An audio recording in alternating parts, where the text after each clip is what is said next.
Good morning or hello, everyone out there in internet land.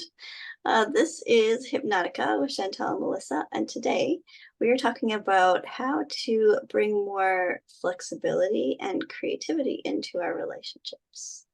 So go ahead, Melissa.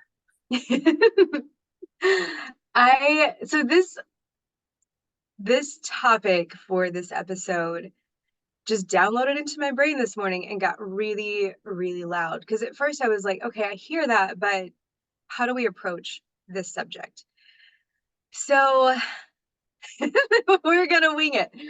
We'll see, what decides to come through. Because as I'm feeling into this creativity subject, the other subject, or how I have looked at relationships, how I have been raised around them, raised to believe certain things around them, is there's this very rigid structure. And that structure is usually existing inside gender roles. I don't think that that's necessarily good or bad. It's more about what's right for each individual. And I noticed some of those gender roles didn't feel good to me or didn't feel right to me. And I noticed I felt very restrictive in those heteronormative, patriarchal, gender norms. So some of it I've still kept, some of it I'm like, no, I'm not available for that. In the process of doing that, there has had to be a certain level of flexibility, not only for the relationship, but for the person I'm in a relationship with. And I don't really identify as a very flexible person, but it's not fair to my partner to have everything be the way that I need it or the way that I want it, which has then introduced creativity into certain aspects of relationships. Like it's very present sexually because that's like where we can play and we can be a little more open and vulnerable and we can explore different things.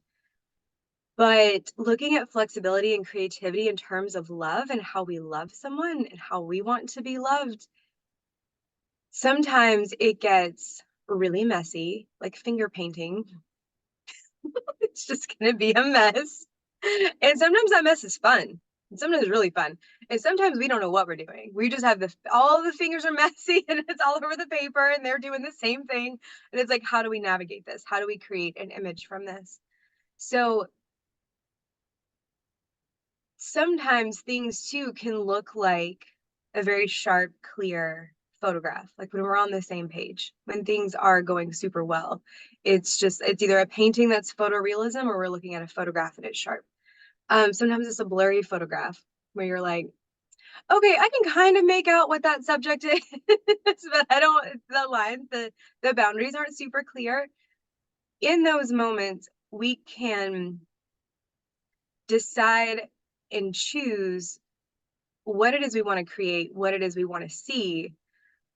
And in that, there are more decisions of, well, what medium do I use? How do I get there? What path am I taking to get to either making the photograph sharper, picking up a paintbrush instead of finger painting, I want to come up with like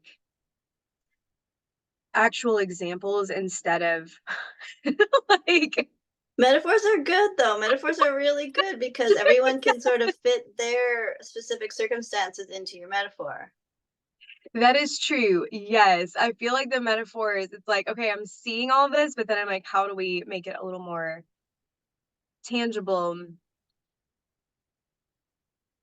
For me, okay, there's two things. And this is just the route that I take. So I there are like a list of desires, a list of standards, or how I want to feel in relationship with people. And in order to get there, there has to be a certain level of curiosity. So a lot of times, like back in the day, I was just rolling with whatever I saw. It was just like, well, this is good enough. Or, well, I mean, I like this. I kind of like this. So we'll just keep going.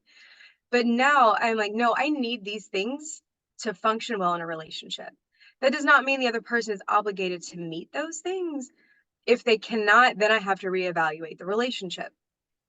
And then in order to see if it's going to match, it's like I need to be curious about the other person, I need to ask the questions and see where they're at, and still look at the things that I want. Does this match? Sometimes that process goes extremely well. Sometimes people change their minds. Sometimes I change my mind. And sometimes there is no solution or resolution, and that is some of the most difficult experiences to go through. You've got two good people who want to be together and they can't seem to find the way to make it work. So then it's like, do you keep trying or do you end? And like this happens in art too. You're constantly making decisions. Do we make this lighter or darker? Is it sharper or softer? More color, less color? And you are the one that holds the vision for yourself. So the decisions you're making, are they supporting the vision that you have for yourself in your relationship? And again, this also requires the flexibility too. Like when we have another person's energy in there, do we want to adjust the vision or not? I think I'm going to stop with the metaphor, Chantelle. I I would love love it to hear though. It's a from really good metaphor. you. Oh yeah. So flexibility. I saw this thing recently, this video talking about how the most mentally healthy people are the most flexible, or they're just able to, or they know themselves well enough, like they're firm on who they are and what they want. And when like life throws you a plot twist, you Mm-hmm. know, yeah, it's okay to have all the feels about that plot twist, and it's it's mentally healthy to be able to find our way through that. And Mm-hmm. like um we always have the choice, like to look on the dark side or the light side. Like I'm thinking of that one picture where these two people are sitting on the bus beside, like driving along the side of a mountain, and so the one Mm-hmm. person's just looking at the side of the mountain and it's all like gray and stuff, and the other person's looking out this beautiful sunny field. And like either one of them could have looked at either side, and like there's always good and bad things no matter what plot twist comes around, even though it does sometimes seem, and like I've had pretty bad plot twists in my life, Mm-hmm. and sometimes it does seem all horrible, and that there's no bright side. And I'm not trying to, like, what do you call it, silver lining it, like Brene Brown says. Mm-hmm. Like, I don't go up to everyone and be like, but look on the bright side. Yeah. I'm talking about, this is for me, for myself, when I'm throwing a plot twist, how flexible can I be, and how can I kind of, like, one of my mentors said to me too, when he had a plot twist, he always kind of made it seem like he planned it, or like, what would it be like if that's what he had planned the whole time, like. Oh, I love that. Yeah, it was a Yes. fun thing to try on. Like, I'm not saying this is a tool for everyone. I just, when I find a Mm-hmm. helpful tool for myself, I add it to my repertoire. It's like Minecraft, and you get what, I've never really played Minecraft, but I've seen my kids, and they acquire Yes. these things, right? So, and like I feel like these tools are kind of interchangeable too. Like sometimes you need them for a couple of years of your journey, and then sometimes it's like, oh, that's not so helpful for me anymore. And then you leave that tool by the wayside and find something else that works better. And Mm-hmm. that's like along the same lines of flexibility too. Like if it's working for us, then yes, use it. But if there's something that's not working for us in a relationship, in life, in the bedroom, whatever, we have the permission to pivot, and we always have the choice of where to look, and Mm-hmm. what kind of perspective we want to have, what kind of attitude. I feel like the perspective and attitude that we have, it really shapes everything. Like, what was I telling my kid the other day? We were Mm-hmm. driving, and I was like, well, we could be like, nobody cares. Or we could be like, nobody cares, right? Like, it's the same thing. Yes. You're saying the same thing, Yes. but with a totally different perspective and attitude about it. But like, these things are across the board. It's not just saying nobody cares. It's Mm-hmm. like other things you could say. where it's just like, oh, that's not going to work out for this relationship, or that's not going to turn out the way I thought it was going to turn out. And you're going to be like, oh, that's not going to turn out that way. Well, that opens up so many different opportunities for me. Or, like, now I see things that could have gone south, and now that won't be an issue. Like, there's Mm-hmm. always, I don't know, it kind of like opens up a whole bunch more tabs in my brain. Yeah. Whereas sometimes I feel like, because we're human. We like routine. We like knowing what's going to happen. We like that sense of security, even though I feel like that sense of security and safety is an illusion a lot of the time. Like Mm-hmm. we trick ourselves into thinking that we're safe and secure, and really, like, we're in space, and like, we're moving at a fast rate. I'm assuming. I'm not a scientist, but Yeah. like, there's a lot of things we don't have control over, and we like to trick ourselves that we do have control over them. And Yep. so I feel like the more we can be, like, sort of plot twisty, and like, I'm up for this. Like, maybe after I've had a good cry and I've had a good sleep, then I'm Mm-hmm. ready to journal, or figure it out. Like, what's my next step? How do I pivot? Mm-hmm. And yeah, the whole, like, even permission, giving myself permission to pivot towards my preferences in life, in relationships, in the bedroom. That's been huge, Mm-hmm. because in the past it's just like, either I thought I had to just mold myself around other people's preferences, or I had to stick with what I knew, or what my beliefs were, and my beliefs were just like they used to be before. Like, when I was growing up, my beliefs were just really rigid. Like, well, these are Mm-hmm. my parents' beliefs, so these are also my beliefs, and that's all we can do forever and ever. Amen. It's like, Yes. and then you become an adult, and you see more possibilities, and you're like, oh, okay, well, there Mm-hmm. is there is possibility for creativity, flexibility. Like, there's a lot more opportunity when we can, like, open our minds a little bit, and see the yin yang, right? The good, the bad, and work with it. Like, I don't want to be like that always sparkly heavy Mm-hmm. person, and yet at the same time, I want to make room for both things, because, like, Mm-hmm. if you don't, like, fully look at the shadow and everything, then you have an incomplete picture, or you're, like, repressing something that really needs to be expressed, or a part of yourself that really wants to say something. Like, often in these pivot moments, or these disappointing moments, there are these all these parts of me coming up, they want to say something, and yet I often find myself having this one sort of manager part, just being like, you stay in your place, you get back in that box. Like, if Yes. that person's allowed to talk, there's going to be a cry in public here, and then what? You know. Yes. Yes. So, not judging those parts, making room for the ones that feel lost, and yeah, it's important. Mm-hmm.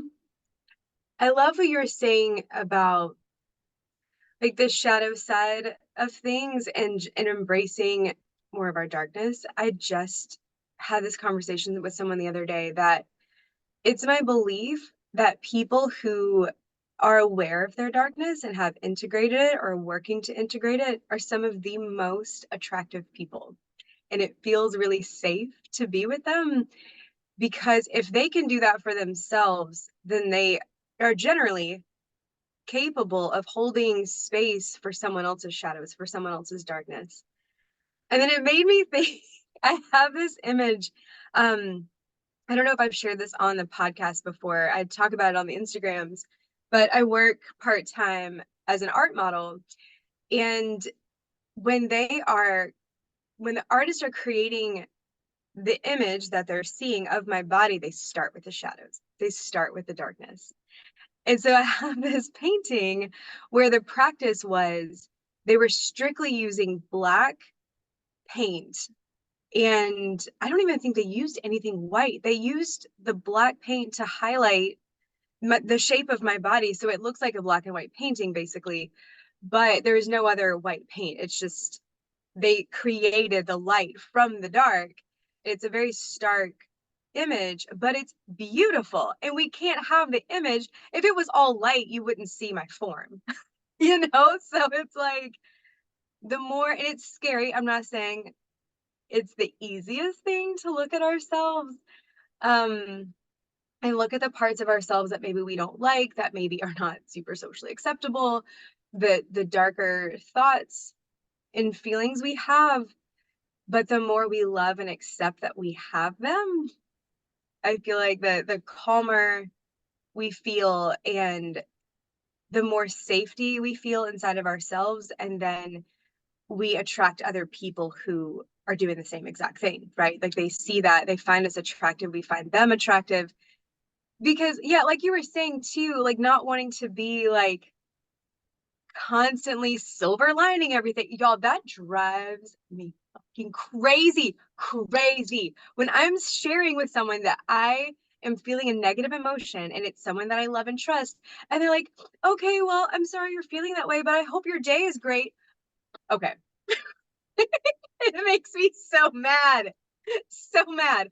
I'm sharing with you that I'm feeling this negative emotion. I don't need the other person to fix it. I'm not asking that of them. I'm almost asking, like, will you sit next to me, not inside of me, not that, just like witness me and be with me in that. I'm going to figure it out. I am a capable human being. It's just knowing that support is there. And it doesn't feel like support when someone's just like, hope your day's great. I'm just like, what?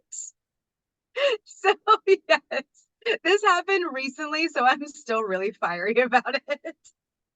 But it happens a lot. And I'm just, as it's happening, again, back to the creative, like art project of relationships, I'm watching my reaction to these words. What I'm seeing is someone that doesn't know how to support me. And then I'm looking at how would I like to communicate how I need support, which I haven't fully come up with that yet. But Well, yeah, and like everyone's at a different level of consciousness. And like mhm, you said, the people who know how to hold space for their own parts and when those parts of us that feel lost or alone or scared or unsure, when we can hold those parts of ourselves, then we can do that for other people.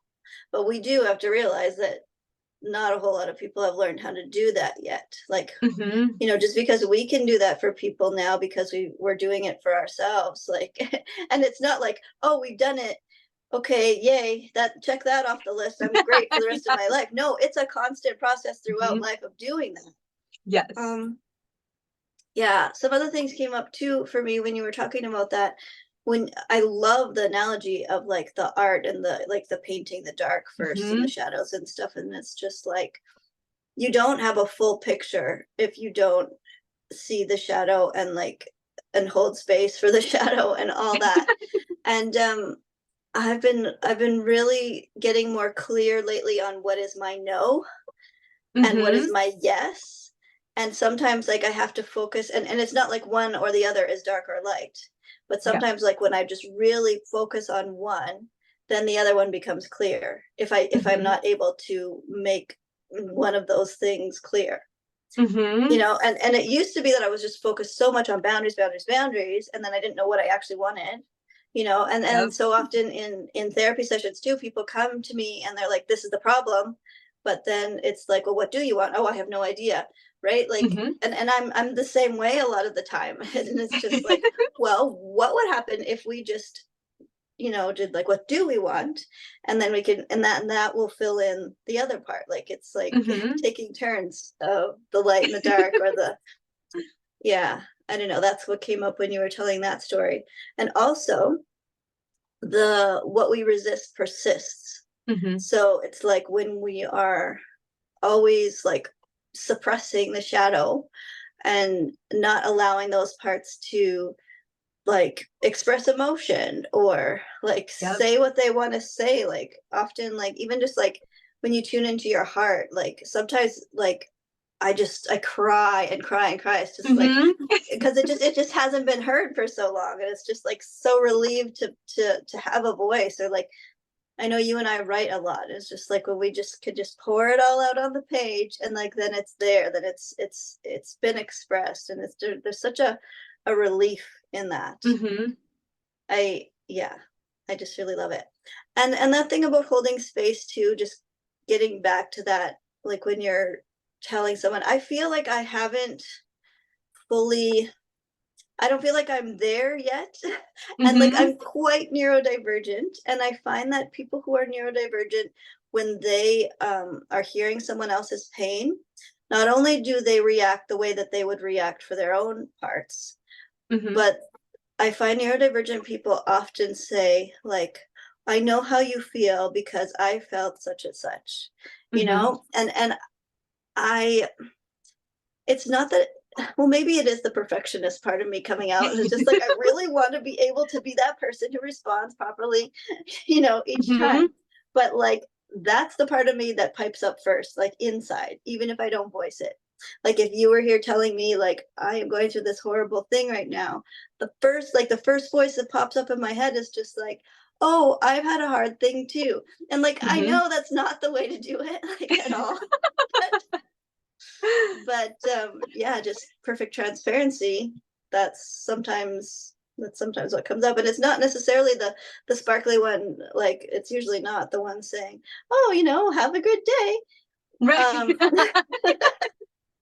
and like sometimes I think that people who do that, um not only do they, like that's how they react to their own thing, but often it's maybe a boundary for them that's just like, I'm decided to have a good day, nothing's going to get in the way of my good day, and nobody Mm-hmm. else's bad stories is going to, like I'm just going to be me and they can have their stuff. So, and I mean, Yep. that's that's their prerogative, and it's like it's up to us to be like, okay, I'm triggered, why am I triggered? It's not their fault that I'm triggered. That's come up for True. me this week where I've been triggered, and I'm just like, every part of me is like, but they're doing this to me. No, they're not. Like, they're just having their life, and I'm having to pivot, adjust, be flexible, be creative. Exactly. Yes, that it's a hard thing to navigate if you're in one emotional state and then the person that you're with is in like on the opposite end of the spectrum of that.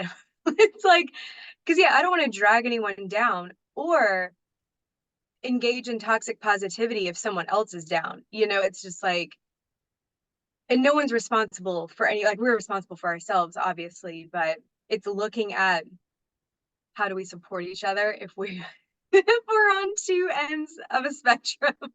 But, It's so hard. and when you're in a relationship with someone, like a one on one thing, when one person is chaos, like, I'm, and the other person is like the lighthouse. I'm just trying to think Hmm. in metaphor here too.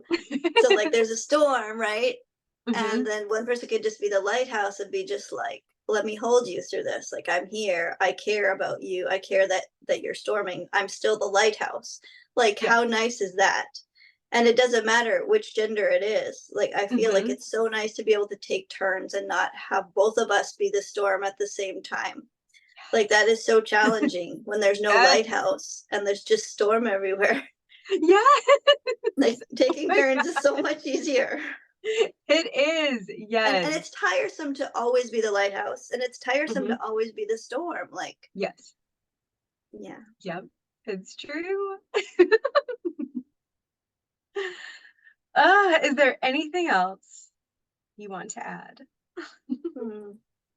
I don't know. I just like your thing about creativity, and I'm just thinking about in the bedroom specifically right now, when we can be in the moment and present and, able to navigate like just in that moment, it makes everything so much more beautiful. Like I'm not saying Mhm. compromise or anything like that. I'm not saying that. I'm just saying like maybe throw out some preconceived notion of like this is, step A, step B, step C, Mhm. and have a little fun and just like enjoy a longer period of time where nobody has to be doing anything, like just Yes. be there. And when you could just be there, there's a lot more creativity and pleasure that can be found in like the nuances. And I don't know, that's what came Yes. up for me, is like I don't want to forget to say that.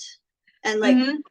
if you're so stuck to your like, this is how it's done in this time frame, and this is like the grand finale and it's got to be done, it's just like, no, No. nothing has to be done. No. Just be Mhm. together and enjoy each other. Yes. Gosh. Yes. As you're talking, I was just like feeling, yeah, like my heart open up. I'm like, oh my gosh, yes.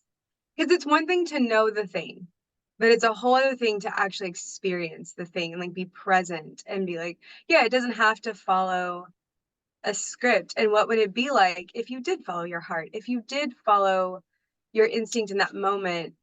Not like, well, this is the next thing on the menu that we've got to check off before we get to the grand finale. Like, no. What if the grand finale was more connection or feeling more intimate with each other?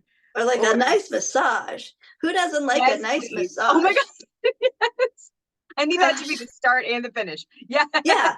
Do not leave that out of your ABC, whatever you do. Exactly. Yes. Yeah. So like improv, Yes. like improv is so fun to watch. It's hilarious. Yes. Right? It's just so, yes, like that's how it Hmm. should be in the bedroom, improv. Yes. And I love It what you said should. about an open heart, because that's come up for me this week too. Hmm. When I've been throwing some curveballs, and my heart, I felt it. I felt it like just want to close. I felt myself wanted to be a turtle, go into Yeah. my shell and stay there for a month, and cancel all my plans and just Yeah. drama, right? But my favorite book is The Untethered Soul by Hmm. Michael Singer, and he talks about keeping your heart open, like no matter what, and how that just brings so much more to your life. Like, and it doesn't necessarily mean that you don't never break up with anyone. Like, that's not what it means. Hmm. It just means to keep it open, like to Yeah. let the energy flow through. Like when you close your heart, you close off the energy flowing through your body, and it's hard to give and receive. It's hard to like do anything. Like when you Hmm. don't feel the the bad, then you can't feel the good, and that's where Hmm. depression creeps in. And Yes. ain't nobody got time for that, yo. I don't No, have no. time. I don't want to. I want to enjoy this messy life Hmm. for all of its Yes, messiness, all of its creativity, and just, yeah. definitely. Yes, I agree. Mic Yep. drop. Yep. Yes. Yes. Yay. All right, y'all. What do I feel like I have a question for y'all. Hmm. How do you want to choose to be creative in your relationships? Like, what medium do you want to use? Real talk, I'm out here with the finger paints right now, but it's fine. It's totally fine. Sometimes it's oil paint and it's a really beautiful landscape, but right now it's some finger paint. We got some feet in there too. It's just wild. So yeah, I want to hear from y'all your what creativity and relationship means to you. Um, but yeah, we will I'm gonna see y'all. journal on that. Same, same, yes. I might write some erotica on that. But yes. Yay. Well, have a wonderful week, y'all, and we will see you soon. Bye.